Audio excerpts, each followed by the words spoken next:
When people have asked me in the past, what is a Christian? There are a variety of different ways that I've tried to answer that question, depending on who's asking it. But one answer that I've always given, in fact, I used to give this answer to my kids when they were small. If ever the conversation would come up, and in the course of that conversation, they'd say, Dad, what is a Christian? I would always answer them from verse 1 of Psalm 42. I used to say to them that a Christian is one who pants after God. It's one who thirsts for God. It's one who recognizes their need for God. It's one who admits their desperation without God. A Christian is not one who has it all together. A Christian is one who is free to confess that they don't have it all together. That's the difference. And I get that from Psalm 42. As a deer pants for the water brooks, so my soul pants for you, O God. I need God. I can't go on without God. Where is God?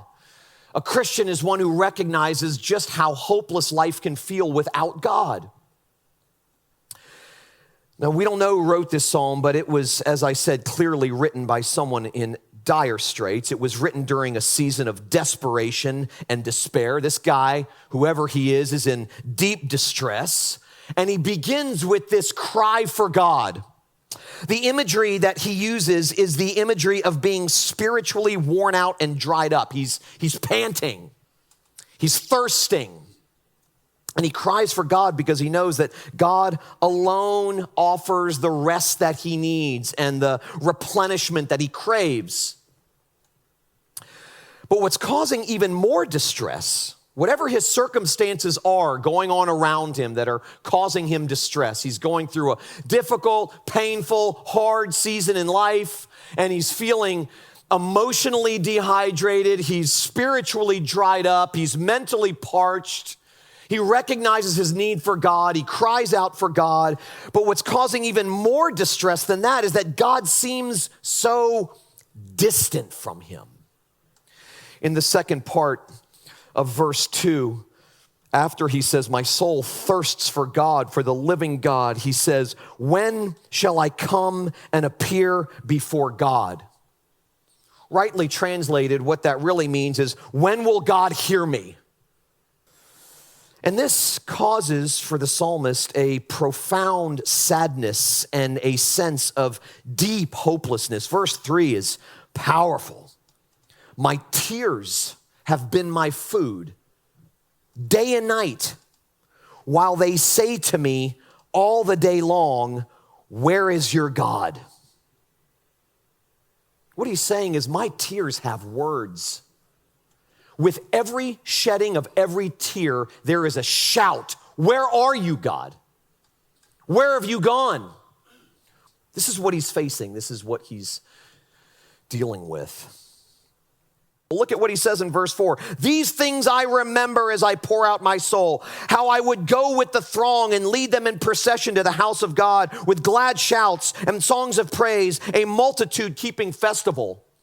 I remember when God seemed so thickly present, and when I was a leader amongst God's people and life was good, God seemed to be smiling and I was feeling his pleasure. I remember those days. And those days seem far, far away, he's saying. Part of what's causing his pain is the contrast between the way life used to feel for him and the way life now feels. Verse 9, what does he say? I say to God, my rock, why have you forgotten me? Now, I love the first part of verse 9 because there's something almost contradictory happening there. On the one hand, he's acknowledging who God is, that God is his rock. He's not saying, well, because of my trouble, I don't believe in God anymore. I mean, do you ever feel like God has forgotten you? Like he doesn't care about your trouble? Like he's indifferent? If you have never felt like that, you're lying to yourself, okay? Have you ever felt like he's against you rather than for you? This is exactly the way the author of this psalm felt. Why Why have you forgotten me? Why? Now, I am fully aware of the fact that it is totally natural to ask why when we are going through hard and scary stuff. Why me? Why now? Why him? Why her? Why this? But what I've discovered is that focusing on why makes a huge assumption. Focusing on why assumes that information has the power to heal. That if I just knew why this was happening, then the pain would be easier to endure. If God would just give me an answer, if I could just somehow attain the information that seems to be missing, then life would feel good again. I would be able to endure my pain and my difficulty. But we know that information cannot mend a broken heart. We know that. Information doesn't eliminate the loss, doesn't eliminate the pain. You see, the truth is we may never fully understand why God allows us to suffer in the ways that we do. Never. We may never understand it. And there's probably not going to be necessarily the silver lining that we want there to be. We may never know why we are allowed to experience what we experience, go through what we go through.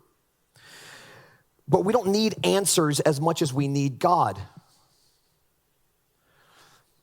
Which is why the psalmist ends by saying, my hope is in God.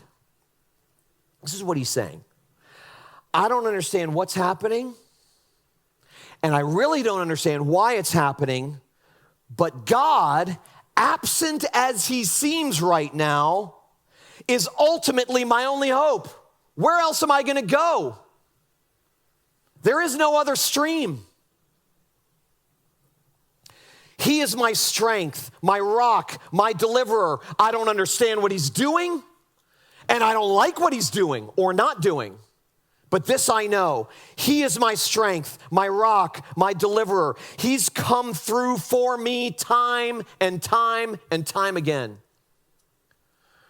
Remember when Jesus' disciples, when Jesus says to his disciples, because they're getting persecuted for their following of Jesus, and people are leaving Jesus left and right because his teaching seemed so off the wall. And Jesus looked at his disciples and said, are you guys going to leave also? And Peter speaks up and goes, where are we going to go? I mean, you alone have the words of life. We may not understand what you're saying. We may not understand everything you're doing. We don't understand your agenda.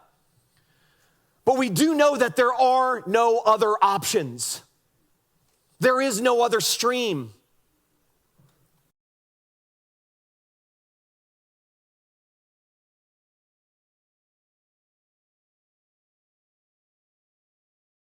God. I have yelled the same words that the psalmist yells in verse 9. Why have you forgotten me? Psalm 42, verse 9. What does he say? Seem so irrelevant to you? Why do you seem so uncaring? I'm in a fetal position in the corner, sucking my thumb, weeping day and night, all day long. And God, you don't seem to care. This is what he's facing. This is what he's dealing with. Notice what he does in verse 4. This is something that I have been guilty of and find myself on a regular basis being guilty of. In the midst of his pain, he romanticizes his past. He's remembering when life felt good. He's remembering when life was well-oriented and well-ordered. He remembers how he loved his responsibilities and how he felt useful. Look at what he says in verse 4. These things I remember as I pour out my soul, how I would go with the throng and lead them in procession to the house of God with glad shouts and songs of praise, a multitude keeping festival. I remember when God seemed so thickly present, and when I was a leader amongst God's people and life was good, God seemed to be smiling and I was feeling his pleasure. I remember those days.